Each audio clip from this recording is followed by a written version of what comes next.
Assalamualaikum warahmatullahi wabarakatuh.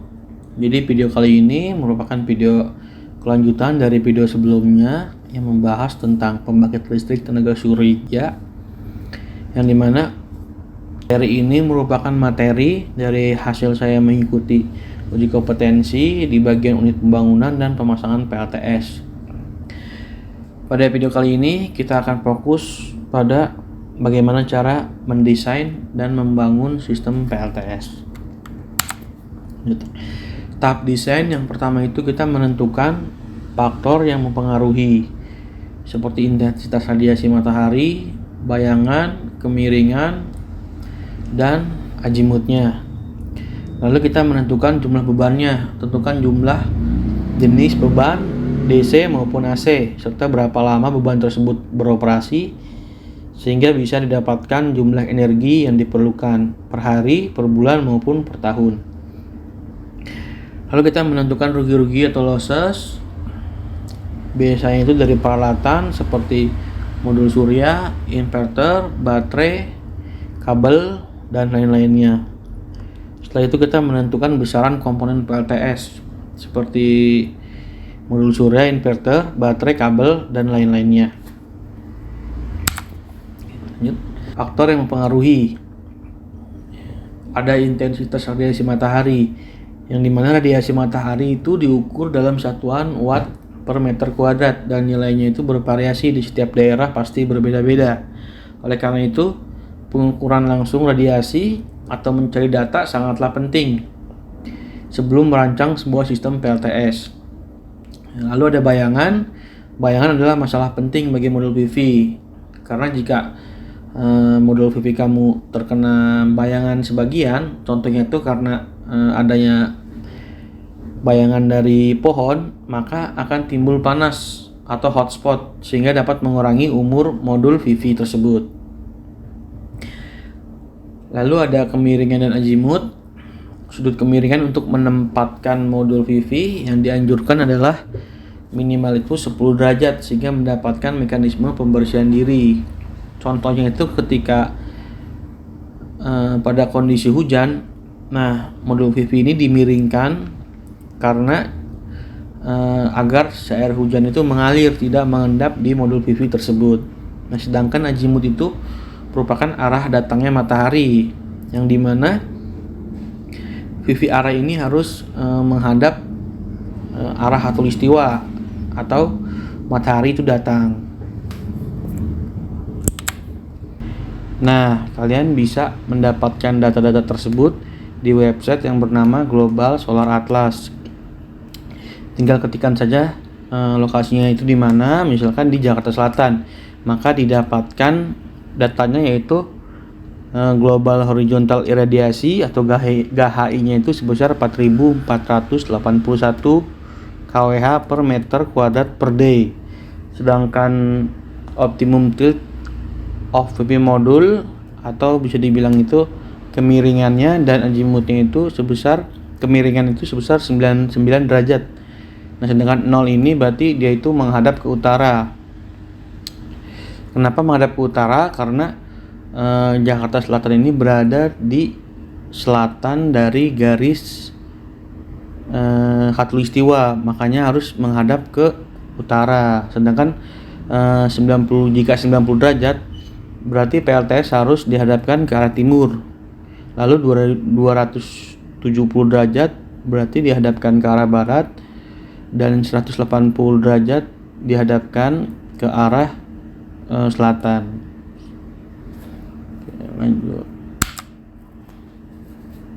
Selanjutnya kita menentukan jumlah bebannya. Beban yang kita pakai kali ini yaitu ada lampu neon, kipas angin, function generator, DC power supply, osiloskop, LCD proyektor, dan peralatan lainnya. Kita cari dayanya berapa, lalu jumlahnya, total dayanya, lama penggunaannya, sehingga didapatkan total energinya itu sebesar 15.050 watt horse. Selanjutnya kita mencari atau menentukan rugi-rugi atau losses. Untuk mengkompensasi rendaman atau losses, maka kalikan jumlah total kWh dari beban. dengan angka 1,3 yang menyatakan losses energi dari PV system, sehingga beban yang harus disuplai adalah sebesar 1,3 dikalikan 15.050 kWh per day menjadi 19.565 kWh per day. Selanjutnya kita menentukan besaran komponen PV array-nya. Untuk menentukan besaran PV array, yang diperlukan adalah dengan cara yaitu membagi energi total yang diperlukan oleh beban dengan PSH atau peak sun hours dari lokasi di mana PLTS dipasang.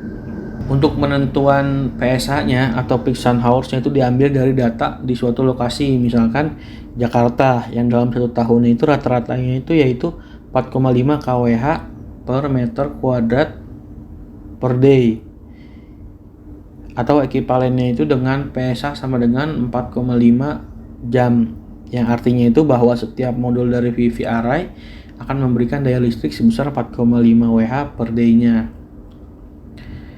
Nah, tadi bebannya itu sebesar 19.565 dibagi PSH-nya sebesar 4,5 sama dengan 4,35 kWp dibuatkan menjadi 5 kWp. Selanjutnya kita menentukan besaran komponen PV modul.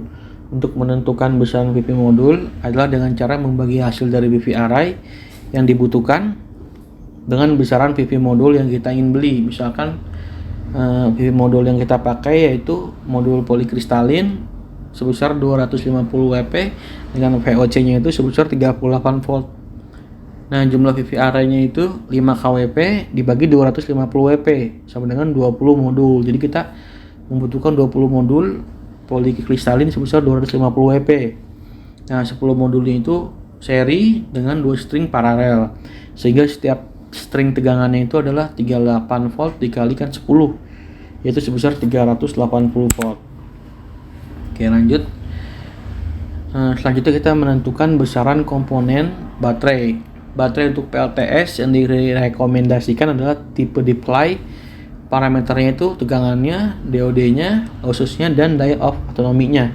Rumus menentukan kapasitas baterai yaitu total watt hours per day dikalikan daya off otonomi dibagi 0,85 dikali 0,6 dikali nominal baterai voltage-nya, sehingga menghasilkan kapasitas baterai itu sebesar 1600 Ah. Nah, selanjutnya kita menentukan besaran komponen inverter. Nah, kapasitas daya inverter tidak boleh kurang dari 1,5 daya total beban. Tegangan input inverter sama dengan tegangan nominal dari baterai. Apabila sistem PLTS digunakan untuk menggerakkan motor atau kompresor, maka kapasitas inverter minimum itu 3 kali dari kapasitas motor untuk mengangkat arus surja atau increase current pada saat start motor. Nah, untuk sistem on-grid, grid tie system atau grid connected system, input rating dari inverter harus sama dengan rating PV array untuk keamanan dan efisiensi operasional. Nah, jadi untuk menentukan kapasitas inverter itu total daya beban itu dikalikan 1,5.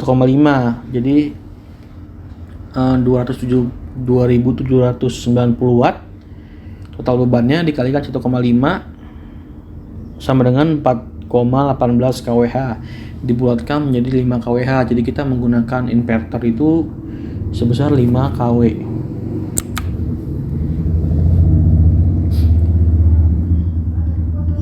Selanjutnya kita menentukan besaran komponen solar charger control atau SCC. Kapasitas solar charger controller SCC ditentukan berdasarkan kapasitas arus maksimum dari PV array, sedangkan tegangan SCC disesuaikan dengan tegangan baterai yang digunakan.